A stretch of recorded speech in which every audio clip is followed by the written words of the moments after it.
তো নমস্কার বন্ধুরা, আশা করি সবাই ভালো আছেন। তো বন্ধুরা, এখন যে সিনেমাটা নিয়ে কথা বলবো, সিনেমাটার নাম হচ্ছে প্রিয়া, যেটা 1992 অর্থাৎ 1992 সালে রিলিজ করেছিল। ছবির পরিচালক হিসেবে কাজ করেছিলেন শিবু মিত্র এবং ছবিতে অভিনয় করেছেন প্রসেনজিৎ চ্যাটার্জি, পল্লবী যোশী, শক্তি কাপুর, অনুপ কুমার সহ আরও অনেকে। তো এই সিনেমাটাকে নিয়ে স্পেশালি এখন কথা হবে। তো তার আগে আপনাদেরকে একটাই কথা বলবো, যে আপনারা যদি চ্যানেলটায় নতুন হয়ে থাকেন অবশ্যই আপনারা চ্যানেলটি সাবস্ক্রাইব করে নেবেন, আর যদি আপনাদের ভিডিওটি ভালো লেগে থাকে অবশ্যই আপনারা লাইক কমেন্ট শেয়ার করতে ভুলবেন না। তো এই সিনেমাটার গল্পের বিষয়ে তো যাবো, সিনেমাটা কেমন, সিনেমাটা ভালো লেগেছে নাকি খারাপ লেগেছে, সেই সমস্ত বিষয়ে তো যাবো।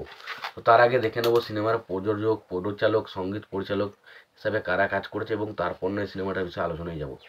তো সিনেমাটার পরিচালক হিসেবে কাজ করেছেন শিবু মিত্র, ছবিটার প্রযোজক হিসেবে কাজ করেছেন শেফালি সরকার, ছবিটার গল্প লিখেছেন টিপেন্দু গঙ্গোপাধ্যায়, ছবিটার সঙ্গীত পরিচালক হিসেবে কাজ করেছেন বাপ্পি লাহিড়ী, ছবিতে অভিনয় করে ছবিটা চিত্রনাট্যের কাজ করেছেন শিবু মিত্র, ছবিটা সংলাপেরও কাজ করেছেন শিবু মিত্র, ছবিটিতে অভিনয় করেছেন প্রসেনজিৎ চ্যাটার্জি, পল্লবী যোশী, শক্তি কাপুর, অনুপ কুমার, রবি ঘোষ, সাবিত্রী চ্যাটার্জি, তারপরে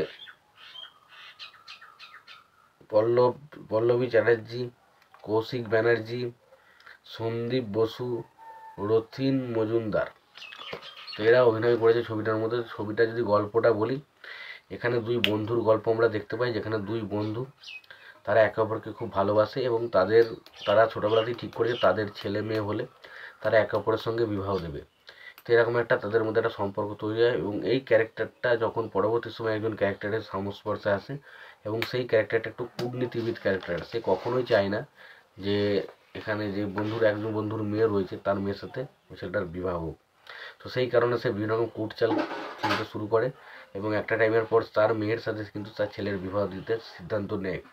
এবং সেই সময় আমরা দেখতে পাই যে তাদের বন্ধুদের মধ্যে একটা সম্পর্কের ফাটল সৃষ্টি হয়, তারা একে অপরের বিরোধী হয়ে ওঠে এবং প্রসেনজিৎ এবং ওই যে পল্লবী যোশীর যে ক্যারেক্টারটা বললাম, তারা যখন একে অপরকে ভালোবাসে তারা বাড়ি ছেড়ে পালিয়ে যায় এবং তার ফলে তাদের বাড়িতে আরও বেশি রাগারাগি শুরু হয়। এবং তারপর আমরা একটা টাইমের পর দেখতে পাই যে তাদের যে দুই বন্ধুর মধ্যে যে মানে শত্রুতা লাগার পেছনে যে কারণটা ছিল, যে কে লাগিয়েছিল, সেই বিষয়ে তারা পরবর্তী সময় জানতে পারে, ক্লোজ হয় এবং তারা আবার একে অপরে মিলে যায় এবং পরবর্তীতে তার ছেলেদেরও মিল হয়। এটা নিয়ে সিনেমা, যেটা নাম হচ্ছে প্রিয়া।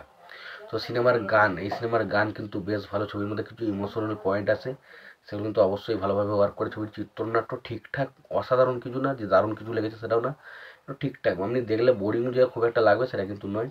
এবং ওভারঅলে আমি বলবো সিনেমাটা একটা বেশ ভালো এন্টারটেন করার মতো সিনেমা। তোমাদের যদি মনে হয় সিনেমাটা দেখবে, অবশ্যই তোমরা সিনেমাটা দেখতে পারো। সিনেমাটা দেখা হয়ে থাকলে, আর না দেখা হয়ে থাকলে অবশ্যই তোমরা দেখো। আর ভিডিওটি ভালো লেগে থাকলে লাইক কমেন্ট শেয়ার করে দেবো। চ্যানেলটা নতুন হয়ে থাকলে অবশ্যই তোমরা চ্যানেলটা সাবস্ক্রাইব করে নিয়ে পাশে বেল আইকনটা অবশ্যই প্রেস করে দেবো। ভালো থাকো, সুস্থ থাকো, দেখা হচ্ছে পরবর্তীতে।